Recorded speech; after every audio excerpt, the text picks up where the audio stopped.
वो वहां जाता है, हम दोनों घर में नहीं रहते। आप अकेले घर में क्या करोगे? आपको कोई कंपनी नहीं, कोई परेशान, कोई सुख दुख का पूछने वाला नहीं, चाय पानी सुबह से शाम तक दिन भर कोई नहीं रहता, क्या करोगे अकेले? उसने कहा फिर बेटा क्या करूं, आप ही बता दो, अब तुम जैसा कह रहे हो ऐसा करना पड़ेगा। उस पिताजी से उसने घूमा फिरा, पर अब कितना ही हो, बेटा बेटा ही होता है। भले ही वो बहू के बातों में आकर पिताजी से बात करने के लिए, लड़ने के लिए खड़ा भी हो, पर माँ बेटा बेटा ही होता है। आपने जन्म दिया था, आपका बेटा बेटा ही होता है। उसको लग तो रहा था कि मैं कैसे कहूं पिताजी से कि तुम घर से चले जाओ, कह नहीं सक रहा था कि बेटा पिताजी को घर से चले जाओ। उन्होंने कहा पिताजी आपके लिए मैंने थोड़ी अच्छी व्यवस्था कर दी है, यहाँ आपके लिए ध्यान रखने के लिए कोई नहीं है, तो मैंने आपके लिए एक आपके जैसे मित्रों के साथ रहने की व्यवस्था की है। सुबह शाम आप उनके साथ रहोगे तो आपका भी दिल बहल जाएगा, यहाँ परेशान होते रहोगे। यहाँ कोई आदमी भी नहीं आता, और अपन इतने ऊपर मंजिल में रहते हैं, यहाँ अपनी लोकेलिटी के लोग भी नहीं है, कोई आता नहीं है, आपके मित्र भी यहाँ नहीं रहते। तो एक काम कर लो। पिताजी समझ रहे थे, अंदर समझ रहे थे कि हमें मुझे उस वृद्धाश्रम में भेजने वाला है, पर स्वयं से क्यों बोले? घुमा फिराकर बुझो में बेटा 5 मिनट पिताजी के पास नहीं बैठा था, आधा घंटा समझा रहा था। ऐसे ही होता है कि नहीं? जब काम होता है तब हम आधे घंटे उनको बहलाते हैं, और जब डांटना होता है तो 2 मिनट में डांट के खत्म का। समझाता रहा, आखिरी में उसके मुंह से निकल नहीं पा रहा था, पर फिर भी देवी सामने खड़ी थी, दरवाजे के बाहर झांक रही थी। कहा कि नहीं, बताया कि नहीं? डर उसका था। उसने कह दिया कि नहीं पिताजी, मैंने आपके लिए बहुत अच्छी व्यवस्था की है, और आपको आज ही अभी इसी वक्त, आज संडे है, पुनः मुझे टाइम नहीं मिलेगा, आपको आज ही जाना है, उस वृद्धाश्रम में छोड़ के आ जाऊंगा। वो समझ गए थे। पूरी आधा घंटा बात की, 1 मिनट, सार कितना था 1 मिनट का, मैं आपको वृद्धाश्रम में छोड़ने वाला हूं। खूब अच्छे से उसने भूमिका बना के एक वाक्य में, एकदम में, होता है ना नहीं निकल पाता शब्द, एकदम में कह देते हैं कि नहीं पिताजी आज ही मैं आपको वृद्धाश्रम में छोड़ने जा रहा हूं, आपको चलना है शाम को, वरना कल से टाइम नहीं मिलेगा, संडे के अलावा मुझे छुट्टी नहीं होती। क्या करता पिताजी? आंखों से गंगा जमुना बह रही थी। वह दिन याद आ रहा था। माँ वह दिन याद दिलाना बच्चों को, जब बच्चे हिसाब मांगे कि मैंने तुम्हारे लिए इतना कमाया, तुम्हारी इतनी सेवा कर रहा हूं, माँ बच्चों को वह हिसाब दे देना जो तुमने रात रात उनको जग कर सुलाया था। वह हिसाब लिख के बता देना बच्चों को, तुझे मैंने सूखे में सुलाया था, मैं गीले में बैठकर रात गुजारी थी, वो हिसाब बच्चों को सुना देना। वह याद दिला देना रवि भैया कि मैंने तुमने 50 प्रश्न पूछे थे, बेटा ये क्या है, ये क्या है, ये क्या है। हरीश भैया मैंने 100 बार तुम्हें उत्तर दिया था, आज मैं बूढ़ा हो गया, मैं एक बार पूछता हूं, तुम 50 बार धुतकारता है, ये तेरा हिसाब कैसा? सोचो सोचो, ये बताना जरूरी है, ये बताना मां जरूरी है। पूछने लग जाएंगी, क्योंकि वो देवी के चक्कर में आकर तुमसे भी पूछे आपने किया क्या, बता देना। कैसे रातें गुजारे आपने उसको, वह सो नहीं पा रहा था। क्यों विपिन भैया, सो पाते हो? बच्चा रोता है, बीमार होता है तो आपने ऐसा नहीं किया होगा ना, आपने ऐसा नहीं किया होगा ना हेमंत भैया। जब समय बच्चा होता है तब हमें पता चल जाता है, पर हमने भी वही अवस्था से गुजरे, हमने भी माँ बाप के साथ ऐसा ही किया है। समझो, सार को समझ रहे हैं? मनुष्य पर्याय में, संसार में सार क्या है? राजर्षि अमोघ वर्ष महाराज कह रहे, मनुष्य दृष्ट तत्व, मनुष्य पर्याय में तुमने उत्पन्न होने के बाद मुझे संसार का सार क्या प्राप्त कर लिया?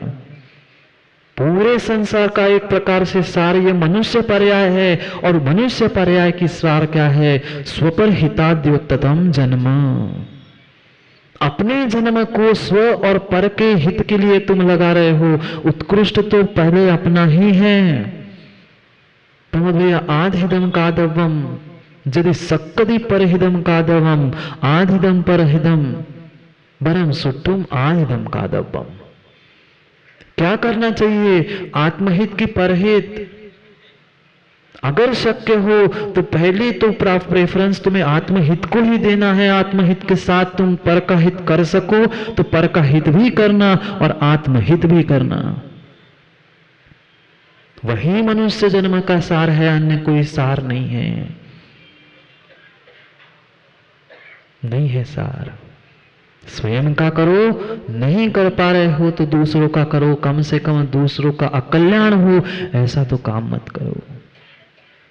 मत करो, मत करो। अपनी लाइन बढ़ाओ, दूसरे की लाइन मिटाने का प्रयास मत करो।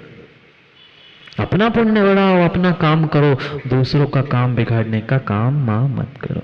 समझ में आ रहा है कुछ कि सुनने में आ रहा है? बेचारे पिताजी, समय तो हो गया 10। बस पिताजी को उस वृद्धाश्रम में छोड़ के आते। अब क्या कर सकता था पिता? पूरी बैग जमा दी, सब उसकी सामग्री उस बैग में, झोले में जैसे बने उसने उसमें रखकर बेटे ने पिताजी की उस बैग को अपने कार के पीछे रख दिया और पिताजी को अपने बगल में बिठा दिया। कार में छोड़ने जा रहा था।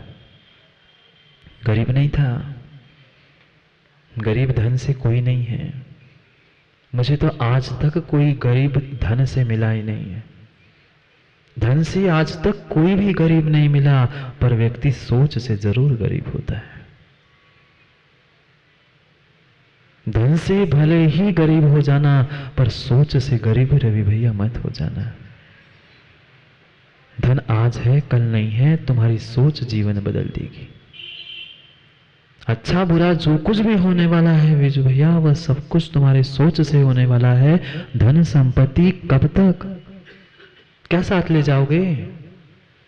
सोच साथ जाएगी, धन संपत्ति नहीं जाएगी। रिश्ते नाते भी साथ नहीं जाएंगे। रिश्ते रिश्ते हैं और नाते प्रमोद भैया, नाते वो मां आपके नहीं है। स्वयं शब्द भी कह रहा है भैया, नाते वे तेरे नहीं हैं। फिर भी नाते रिश्ते जोड़ने में लगे। रिश्ते रिश्ते हैं और नाते नाते हैं। गाड़ी में बिठा लेकर बेटा ले जा रहा था पिताजी को। कह रहा था पिताजी बार बार बेटे से कह रहे थे कि बेटा इतना काम कर लेना कि तुम 8 दिन में 2-4 दिन में 8 दिन में आ जाया करना। बेचारा बेटा गाड़ी चला रहा था।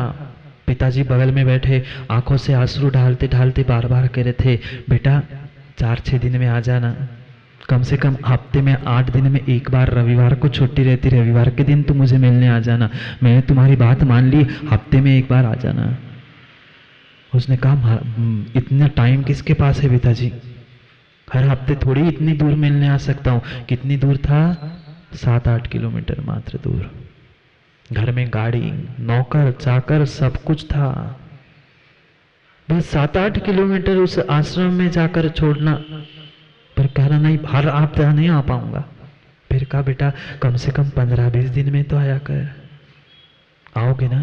बेटा जी काम कम है क्या तुमको मिलना इतना ही मेरे पास काम है? दिख नहीं रहे क्या आप?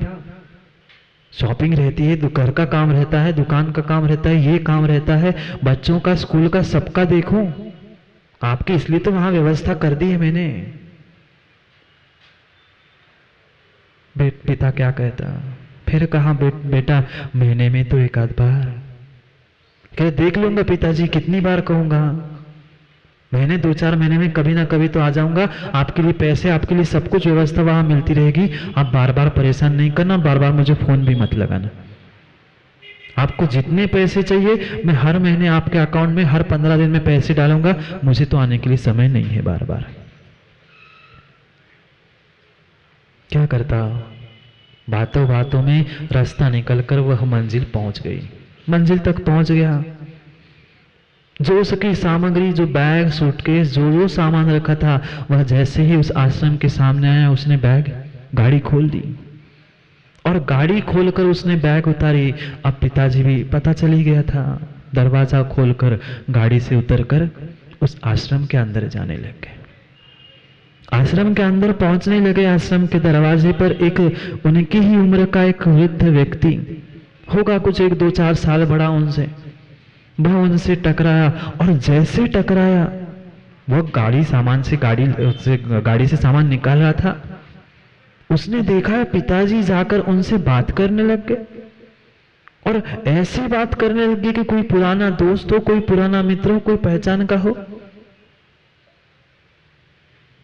उसने तो चुपचाप, पहली बात हो चुकी थी आश्रम में, पूरी बात हो चुकी थी आश्रम में। वह बैग, सूटकेस, सब सामान अंदर जाकर कमरे में रखा है। तब तक इनकी चर्चा चली रही थी।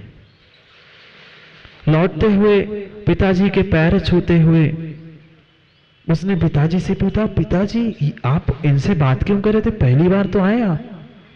पिताजी ने उत्तर नहीं दिया। पिताजी की आंखों से मात्र अश्रुधाराएं बह रही थी, मात्र अश्रुधारा। जिसका बेटा जिंदा हो और वो किसी घर से अपने निकाल दे। पिताजी ने कुछ भी उत्तर नहीं दिया। आंखों के आंसू पहुंचकर पिताजी ने बता दिया बेटे ने कि पिताजी ये नंबर का कमरा, ये कॉट आपका, ये आपकी, ये सब व्यवस्था मैं रख के आया हूं, अब मैं आता हूं। पिताजी तो अंदर जाने लग गए। पिताजी अंदर गए। उसने पूछा, पिताजी ने तो उत्तर नहीं दिया। इस व्यक्ति से ही मैं पूछता हूं विनोद भैया कि ये आप पहचान के, कैसे आपकी पहचान दोनों की, कब से पहचान है? उस पिताजी ने जैसे ही, उस बेटे ने जैसे ही पूछा, ये आपके दोस्त है क्या, पहचान है क्या? तो उसने कहा, ऐसी तो विशेष कोई पहचान नहीं है, पर जब बाय फेस हमने इनको लगभग 25-30 साल पहले मैंने इनको देखा था। अच्छा, हाँ। ये कौन है, तुम इनको क्यों छोड़ना है? नहीं, ये मेरे पिताजी है, घर में थोड़ी सी समस्या थी इसलिए मैं यहां छोड़ने आया था। अच्छा, तुम उनके बेटे हो? अब मुझे पूरी यह बात याद आ गई। कौन कह रहा था भैया? वह जो दादाजी जिससे वो उसके पिता टकराए थे, बात कर रहे थे, वो बता रहे थे। अब मुझे समझ में आया, तुम इनके बेटा हो ना? बेटा तुमने बहुत अच्छा किया, बहुत बहुत ही अच्छा किया। 30 साल पहले बराबर वह इसी आश्रम में आए थे और इसी आश्रम से अनाथ बच्चे को, यानी तुझे उठाकर घर में इनने 30 साल संभाला था। 30 साल उन्होंने तुम्हें जो संभाला उसका तुमने बराबर हिसाब करके उनको वही लाकर छोड़ दिया है। तुमने बहुत अच्छा किया। बेटे के पैरों तले जमीन खिसक गई। मैं अनाथ था, मेरे माता पिता नहीं थे, पर इन्होंने मुझे 30 साल तक कभी ये महसूस होने नहीं दिया कि मैं बगोद लिया गया बेटा हूं, मैं अनाथ था। इतना मेरा कल्याण कर लिया और आज मैं ऐसा हूं कि उस पत्नी की बातों में आकर मैंने उससे घर से निकालकर बाहर कर दिया। बेटा बेटा था। 30 साल के पिता के संस्कार थे। दौड़ के वापस गया, पिताजी को कहा, नहीं पिताजी अब तुम्हें मैं ले जाऊंगा। सब जल जाता है तब मुझे याद आता है, सब हाथ से सार चला जाता है तब मुझे लगता है कि ऐसा क्यों हुआ। पिता खुश था, अब बेटा रो रहा था। बेटा के चरणों में पिताजी से कह रहा था, पिताजी नहीं अब तो ले जाऊंगा। अब पिता ने कहा, अब बेटा मैंने पहचान लिया अपना कौन पराया कौन, अब मैं तेरे साथ नहीं आऊंगा, अब मैं तेरे साथ नहीं आने वाला हूं। तू तेरी पत्नी के साथ जैसे अकेला था अब तू अकेला रहना, मैं अकेला था मैं अकेला रहूंगा। किम संसारम सारम। बहुत सोचा, जब पूरी 60, 70, 80 साल बीत गए तब उसे समझ में आया कि अपना अपना नहीं होता, अपना अपना नहीं होता। अपने भी दिखाते हैं सपने, अपने भी दिखाते हैं सपने, पराये भी दिखाते हैं सपने। और अपने ही तोड़ देते हैं, अपने और परायों के सपने। आप ही सोच लो, वे अपने थे कि वे भी थे एक सपने। सोचो कौन किसका। मनुष्य पर्याय को, सार को प्राप्त कर लिया है, उसमें अगर कोई सार है तो इन स्वार्थियों के बीच में रहकर अपना कल्याण कर लो, और अपना साथ में हो सके दूसरे का, नहीं दूसरे का कल्याण कर सकते, कम से कम दूसरे का कल्याण तो मत करना। क्या हुआ, सबकी आंखें ऐसी भर गई हैं? क्या हो गया? अब तो समझ में आया? छोड़ दो, छोड़ दो। जो जो भूल करते आए हैं सब छोड़ना होगा। डॉक्टर कोई साथ नहीं देगा। सब काम के हैं, जब तक काम के हैं तब तक, जब तक दाम के काम के हैं तब तक पूछेंगे, जब राम के काम के हो जाओगे तुम्हें भी घर से बाहर कर दिया जाएगा।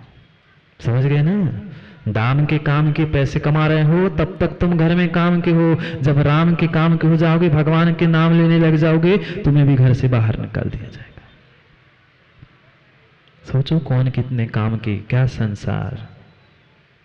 सब आसार है, सब आसार है। सार मात्र अगर कोई है तो स्वयं का कल्याण, दूसरे का कल्याण है, और वह मात्र मनुष्य पर्याय में संभव है, अन्य किसी में भी संभव नहीं है।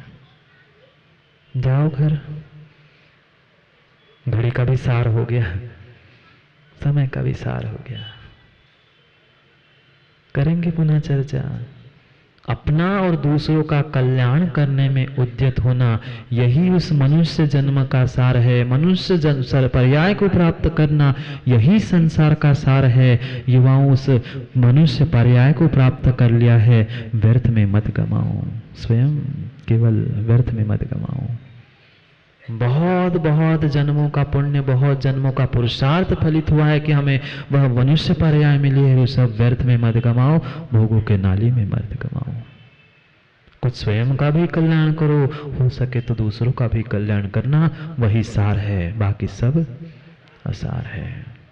क्या तेरा क्या मेरा, वे व्यर्थ है झमेला सारा। क्या तेरा क्या मेरा, ये व्यर्थ झमेला है सारा। सब छोड़ के जाएगा तो यहीं पर, कुछ नहीं ले जा पाएगा। तुम्हारी सोच, तुम्हारी बुद्धि, तुम्हारा विवेक, तुम्हारा ज्ञान, तुम्हारा चारित्र ही तुम्हारे साथ जाएगा, बाकी कुछ साथ जाने वाला नहीं है। बेटा वृद्धाश्रम में भेजने से पहले ही अपनी कुछ व्यवस्था रवि भैया बना के रख देना।